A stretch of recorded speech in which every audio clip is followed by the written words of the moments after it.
You may take it away. All right, thank you, Jason, and thank you for this opportunity. I do like having the opportunity now and then to share what I do, what we do in the animal health world with our health counterparts. I think there's a few points in my presentation that might drive home why I think this is necessary. Antimicrobial resistance, antimicrobial use, antimicrobial stewardship is not an ag problem. It's not a health problem. It's a one health problem, and we're all in this together. Now, if I can only figure out how to advance the slides in this window, there we go. So what I'm going to talk to you a bit today, maybe a bit disjointed. I actually haven't had the opportunity to go out in public or talk to people about this probably since the COVID shutdown. I've come to perhaps resent, I don't know if that's the right word, the amount of time it takes me to prepare a presentation. So I really didn't have anything prepared. I haven't done anything on this in a few years. So bear with me. But what I hope to touch upon today is a bit about how and why we use antibiotics in agriculture, and touch on the impetus for change, for why things need to improve in agriculture and the steps that are underway in Canada to do that. So the reasons why animal owners require access to antimicrobials. So like humans, antimicrobials are required to treat disease. That's no different if you're an animal, whether it be a mammal or an avian or a fish or a human. Antimicrobials are essential for the treatment of bacterial disease. Where we perhaps just start to diverge a little bit is in the metaphylaxis and prophylaxis space. So in livestock, quite a bit of antimicrobial use is for the prevention of the spread of disease. Now, raising livestock intensively is often equated to a classroom full of kindergarten students. You get all these kids in from different sources, you put them in a room, and they spread and share all their germs. The difference between agriculture and that kindergarten classroom is at the end of the day, those kids go back home, and if they're sick, they don't come back again until they're better, ideally. But when we're talking about agriculture, we're talking about a pen of animals, and they are stuck together. There is no going back home and coming back when everybody's better. Sometimes the one will be taken out and they'll be taken to a sick pen. But often once you see that first sick animal in a pen of animals, in a barn of animals, in a herd of animals, that disease is there and it's spreading. So under certain situations, mass medication for the prevention of disease to keep it from spreading and affecting more animals is used. Prophylaxis is used to prevent disease from occurring. The disease is not there yet, but we know there's a darn good chance it's going to happen. So an example of this would be in our beef feedlot system. So when calves go into a feedlot, they're transitioned to a high-performing diet. We want to get the pounds on those calves as fast as possible for as few dollars as possible. One of the negative impacts of that is liver abscesses. This is related to the bovine digestive system. Their rumen is a big fermentation chamber. It's sometimes when it gets in that transition and they get a bit of an upset stomach, their lining of their stomach digestive system becomes damaged and bacteria leak into their bloodstream. And where does it go? It goes to the liver. So animals on these high performance feeds often get liver abscesses. If we did not feed antibiotics to these animals during this time, those liver abscesses would cause disease and death. So we feed them those antibiotics to keep them from getting liver abscesses. Of course, preservation of animal health and welfare. It's not acceptable not to treat animals when they're sick if we have a treatment for them. I think back to my graduate student days when I was on farm, and I was going into a number of swine barns to collect samples.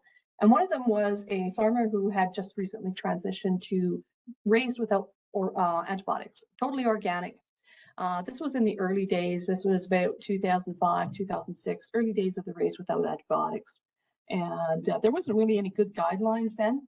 This guy took everything that was sick and he put it in a sick pen, and they got better or they didn't. The condition of some of the animals in those pens were horrible. And as a veterinarian, I was very uncomfortable with that. But also as a researcher who was invited onto this producer's farm, I wasn't comfortable in challenging him on that either. So that still leaves me with the bad taste in my mouth. Not treating animals is not acceptable.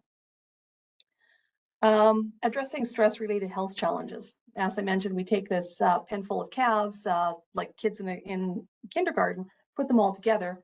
They're coming from different sources. They've just come off their mom. They're being weaned. They're missing their mom. They're mixed with all these strange animals. They're totally stressed. Again, increases the risk of disease happening with that amount of stress. The production-related health challenges. Again, the prophylaxis, when I mentioned the liver abscesses in beef, that's one of those production-related health challenges. So antibiotics are essential for growing our livestock, essential for producing food of animal origin. But, you know, the antibiotics that we use in agriculture, we need to use them responsibly. And I don't really remember a lot of discussion on this prior to about 2012, 2013, when a report released by the USDA said that 80% of all the antimicrobials sold in the United States were intended for use in animal agriculture. That got a lot of people's attention, primarily the public health community, and they were horrified by this because antimicrobial resistance was becoming a recognized problem globally by that time, and 80% of antimicrobials are going into livestock. Oh my God, what are they doing? Here we have a screenshot of a journal from the American Journal of Public Health. And the title of this is Antibiotics Overuse in Animal Agriculture, a call to action for healthcare providers. I was a little aghast, I think, when I first saw this. Not the antibiotics overuse in agriculture. I recognize that stewardship had its place in agriculture as well. But the medium is the message. This is in the American Journal of Public Health, and it's a call to action for healthcare providers. This is not a call to agriculture to do better. It's a call for healthcare providers. What do healthcare providers know about producing livestock? In general, zip. But this really smacked the agriculture community upside the head, because the perception fueled by the USDA report and by Public Health Agency report for Canada the following year, which said the same thing was occurring in Canada. But these messages were going out to our public health counterparts saying that agriculture was doing this horrible thing and that they needed to be taken to task. So the call to action out of this article was the current indiscriminate use of antibiotics for animal agriculture is irresponsible and misguided, et cetera, et cetera. So now we have a whole population of health providers who are convinced that all their AMR woes are agriculture's fault. Those of us in agriculture didn't see it that way, but nonetheless, it was a real wake-up call for us that this is the way the public is perceiving agriculture, and we have got to do better.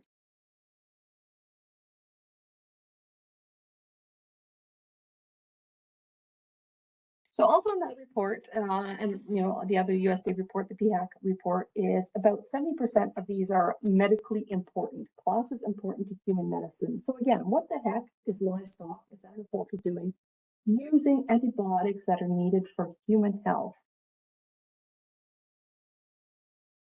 So according to those categories, 1 through 4, 1 is very high importance, 2 is high importance, and 3 are medium importance to human health, with only category 4 being low importance. So basically, 70% anything in 1, 2, or 3 important to human health, public perception was agriculture should not be using those. But if we actually look at those, the only antibiotics, antimicrobials, and in Europe, they don't even consider these antimicrobials. The flavophospholipals and the ionophores, not used in human medicine, used in agriculture for control of things like coccidia in animals, and also to improve feed efficiency. So getting more energy out of the feed that the animals are given. Again, it's a ruminant thing. You change the bacterial composition of the bacteria in the rumen, and it can improve the efficiency of getting those calories out of that food. So ultimately, agriculture must use antimicrobials of importance to human health. Otherwise, we would have no antimicrobials to use. The good news, I would hope, for our human health counterparts is less than 1% of the antimicrobials sold for use in animals are category 1 antimicrobials. And when they are used, they tend to be injectable. So they're not being used for prophylaxis. They're not being used for metaphylaxis. They're being used when an animal actually has a condition that is identified and is treatable with the antimicrobial that is used. The majority of the antimicrobials that are used are those category 3, and then to a lesser extent, the category 2.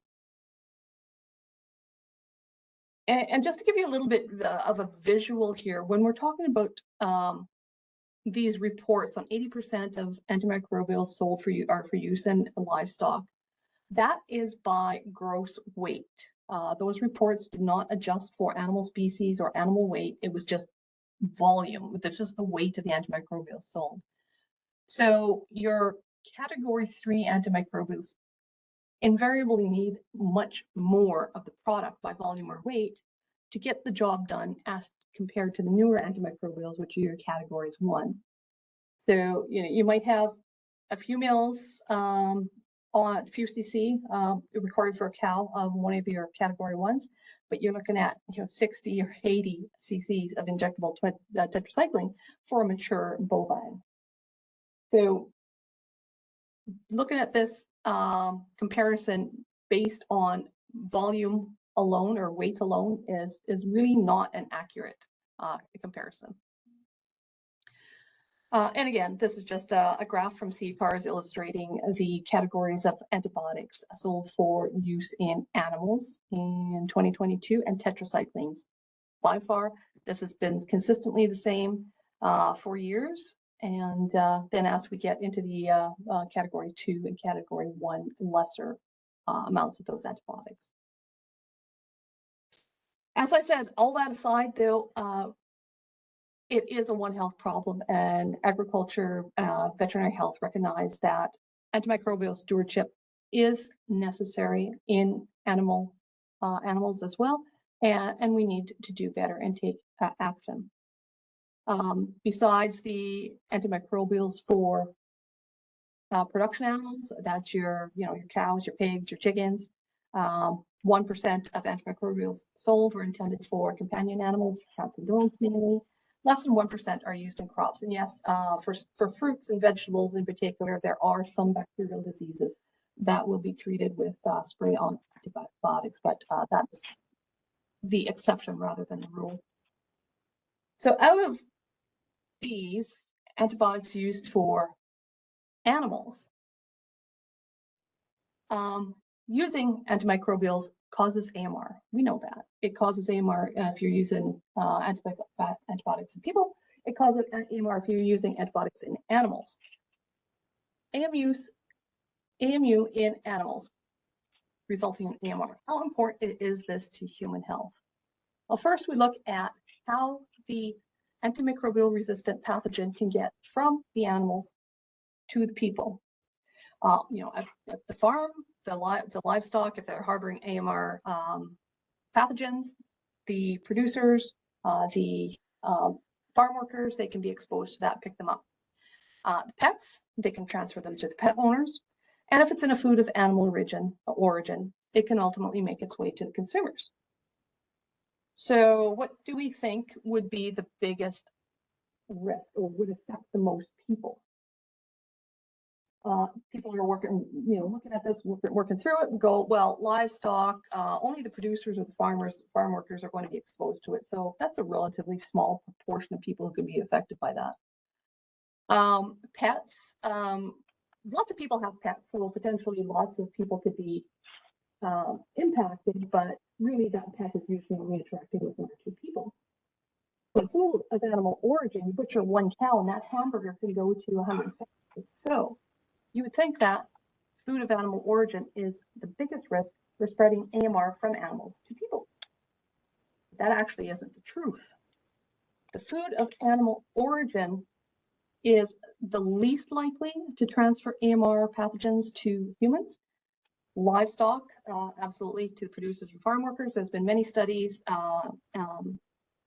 MRSA from pigs being passed to the workers in the barn. Lots of evidence of that. Pets get antibiotics, I guess, I would say very similarly to humans.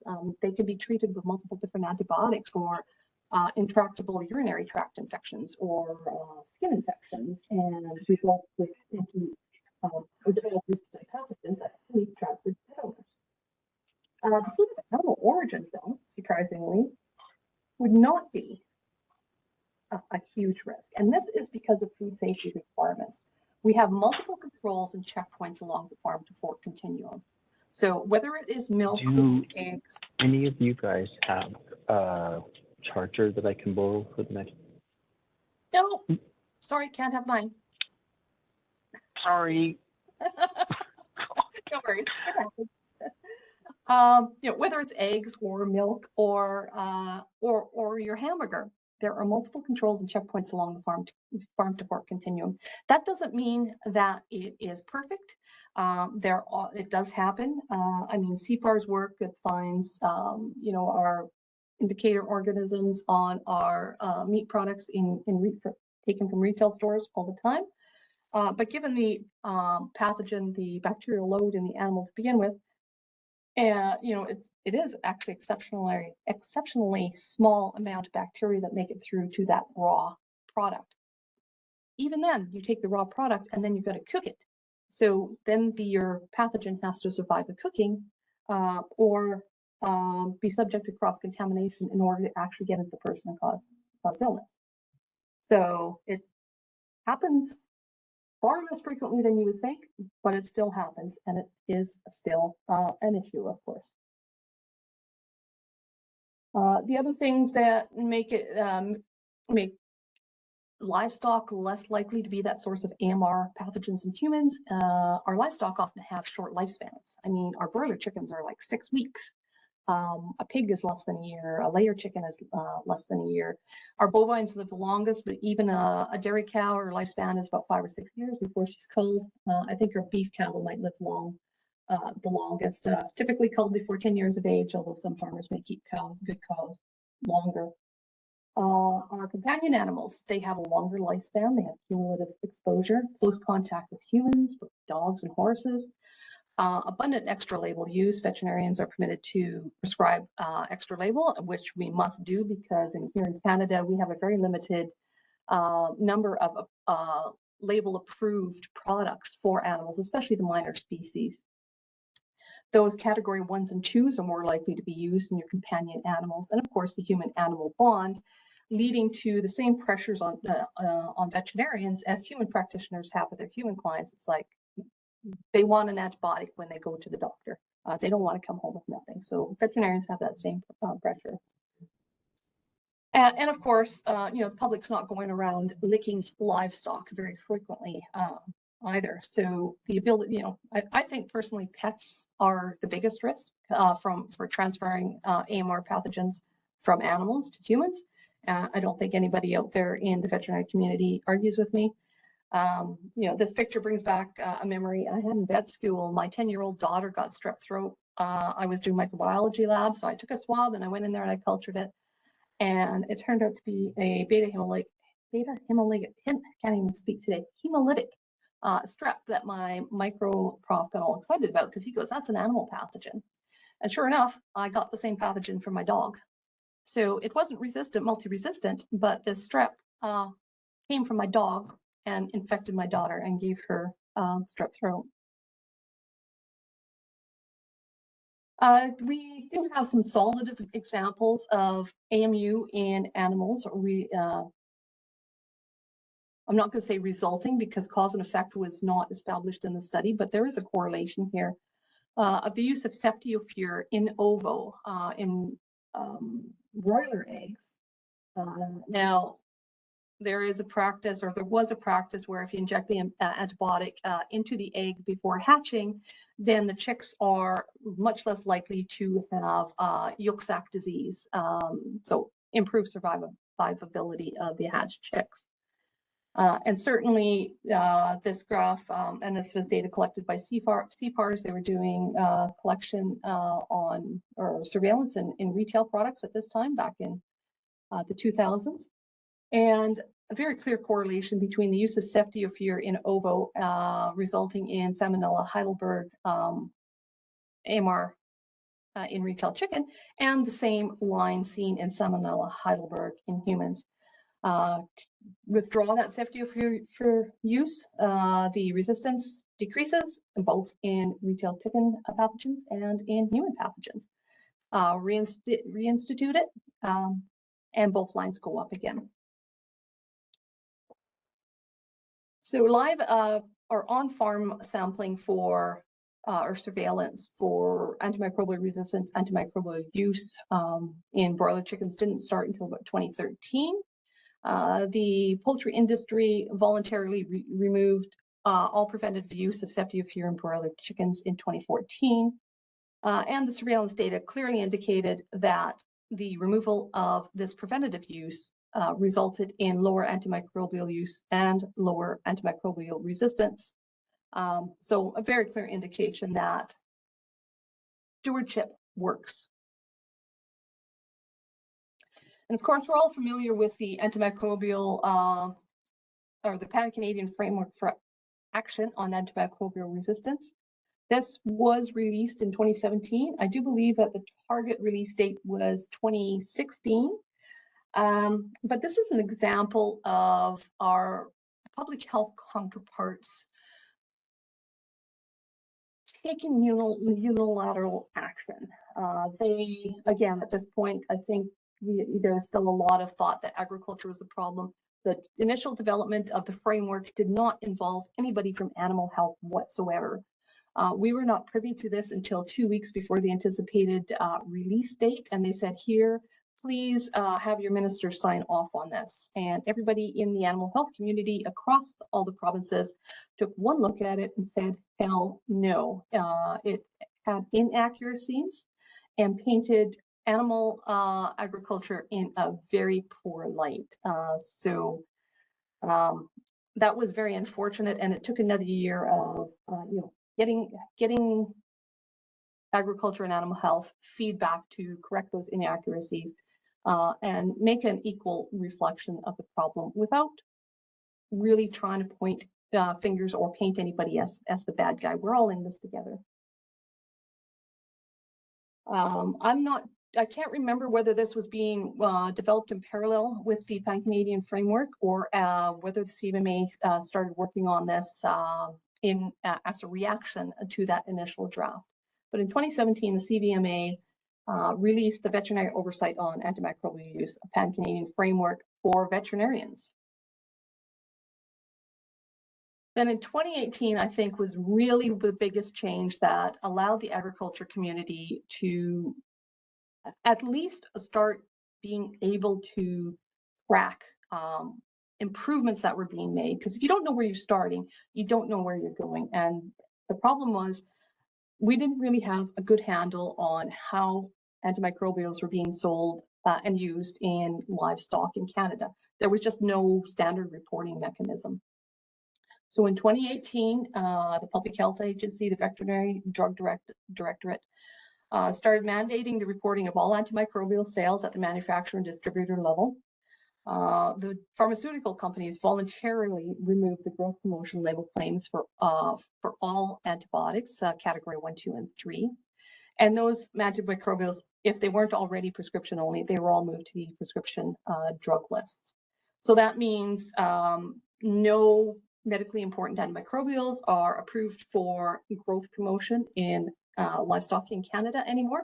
That is also paralleling what's happening south of the border. Producers, animal owners could no longer just walk into PV Mart and pick up a bag of tetracycline off the shelf.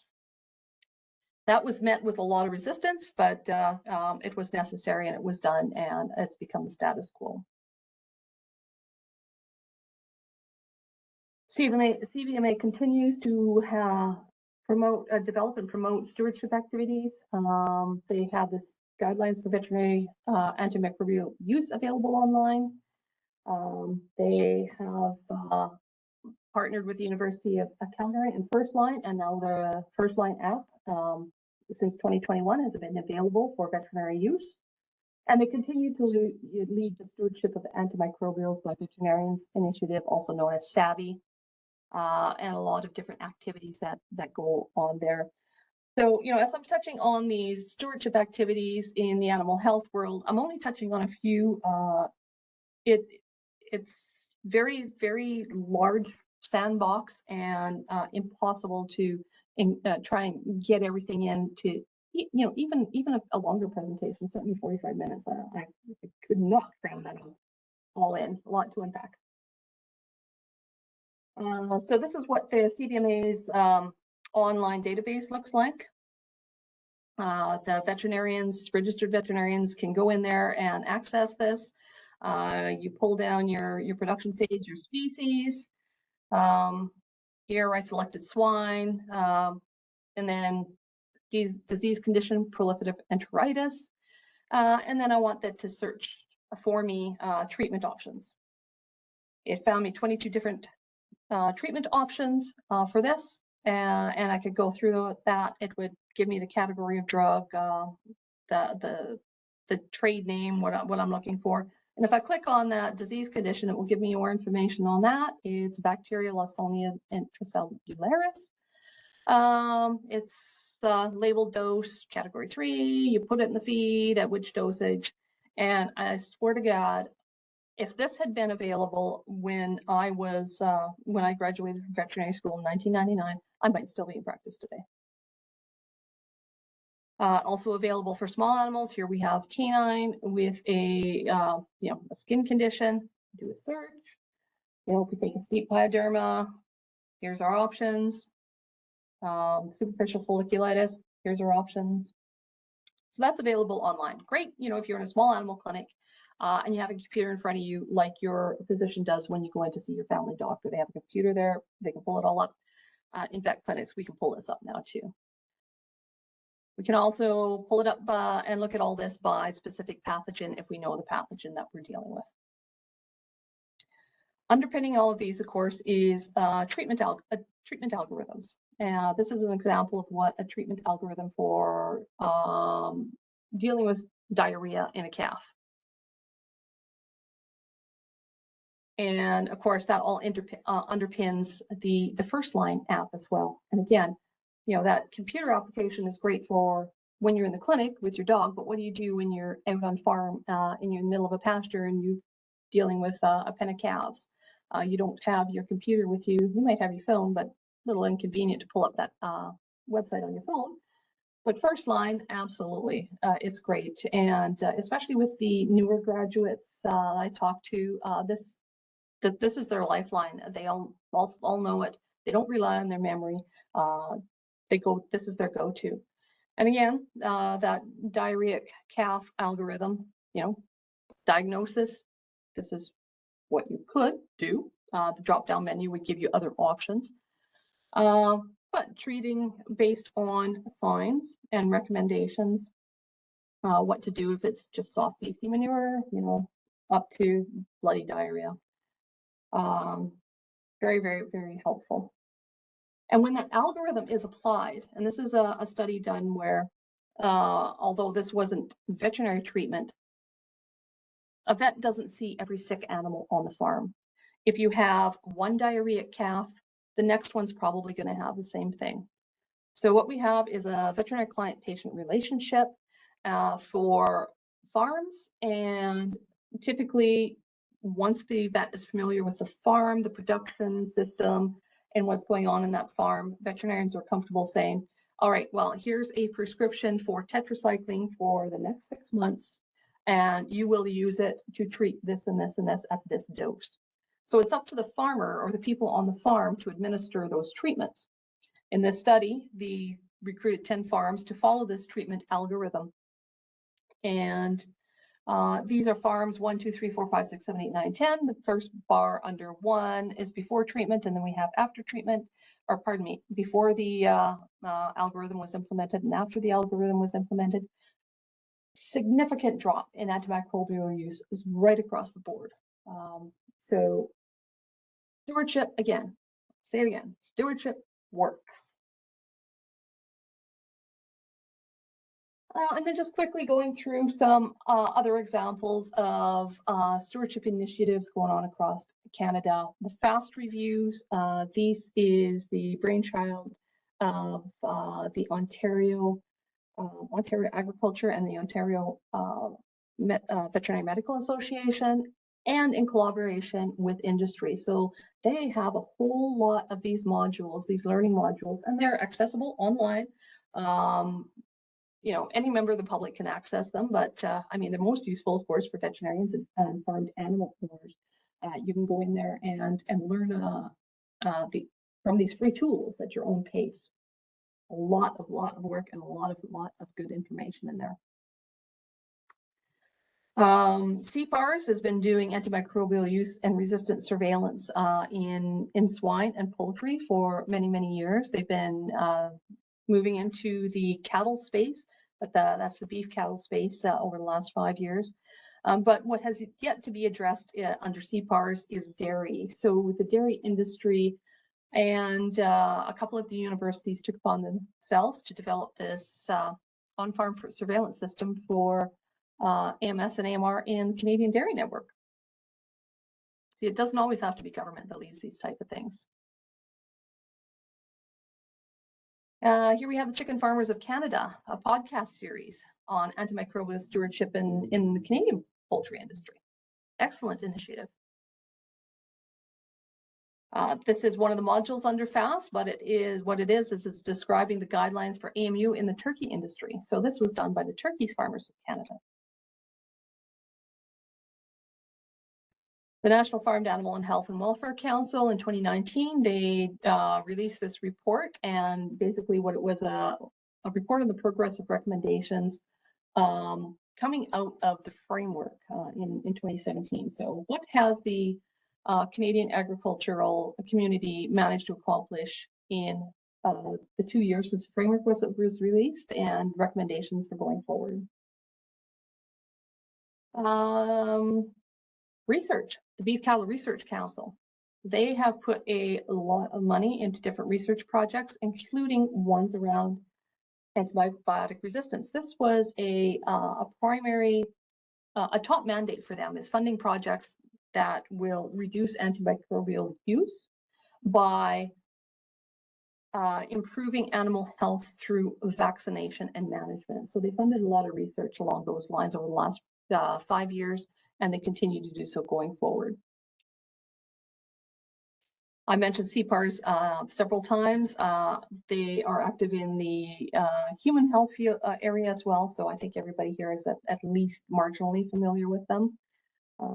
They have been doing this since the early 2000s and continue to expand and grow every year.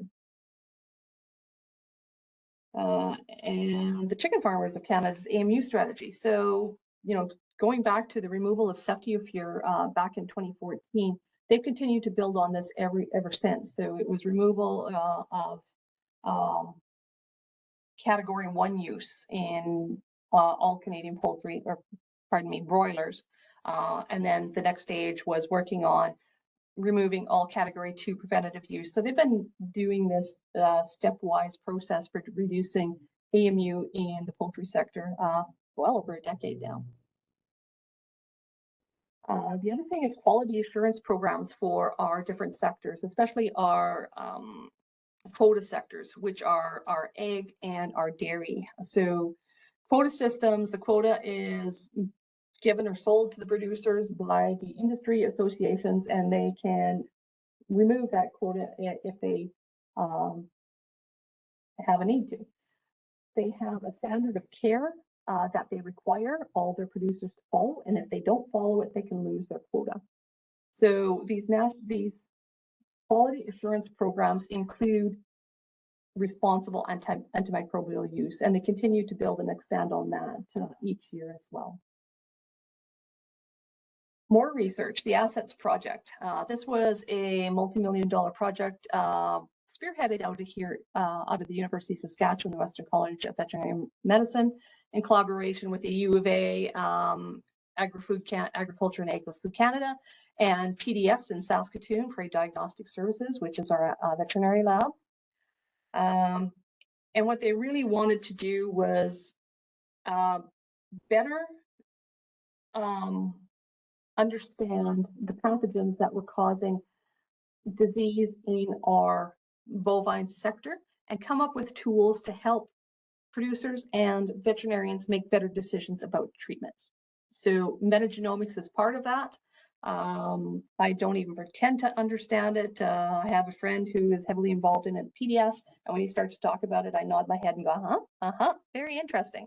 But a very, very, very significant development that once it's refined sufficiently, it can get out there in the hands and people can actually use it in the field. And I believe they're at the point now where they're actually putting this in the hands of a couple of the very big feedlots for their veterinarians to put to use in their operations, and then come back and make recommendations on how to improve it. And Saskatchewan Agriculture, we are invested in AMS as well.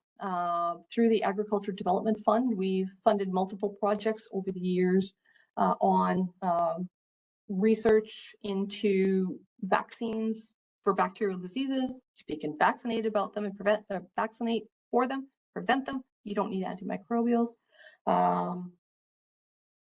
CPARs, we have supported CPARs. I think we're still the only province that actually supports CPAR's work directly. We provide funding for increasing the number of swine farms under surveillance in Saskatchewan. We provide funding for the surveillance of the poultry sectors. It was the broilers, and now we're expanding into the layers and the turkeys. So those things would not be done at all in Saskatchewan without the Ministry of Agriculture support on that. We've also supported the antimicrobial use and resistant surveillance in feedlot cattle. We were the first agency period to provide support for that 5 years ago, and it became that allowed them to start a pilot project in Western Canada.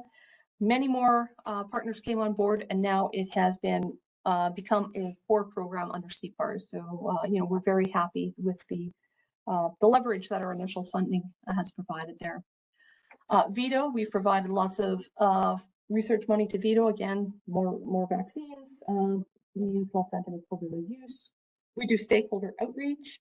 We participate on national working groups and committees. I am or have been on the steering committee for the PCAP. And of course, our Canadian Council of Chief Veterinary Officers are very active in the AMS field as well. So I think we're getting down to the line here. Just a couple things I mentioned, like VITO in 2023, over $1 million from our ADF funds for vaccine development. SAS Pork, we gave them $150,000 to do benchmarking in Saskatchewan hog farms. Again, if you don't know where you're starting from, you don't know when improvements have been made. And I'll just leave you with one final slide that it shows, again, this is CPAR's data. We are making improvements incrementally. Since the mandatory reporting of sales of antimicrobials in Canada for livestock use started in 2018, we have seen incremental decreases, and we anticipate that this will continue on into the future as we make more improvements. So I realized that was a lot of information to unpack. I talked very, very fast. I probably stumbled over my words, but I hope you've got something out of it, then I'm happy to take questions in the time we have left. Thank you very much, Wendy. Yeah. Um, I'll just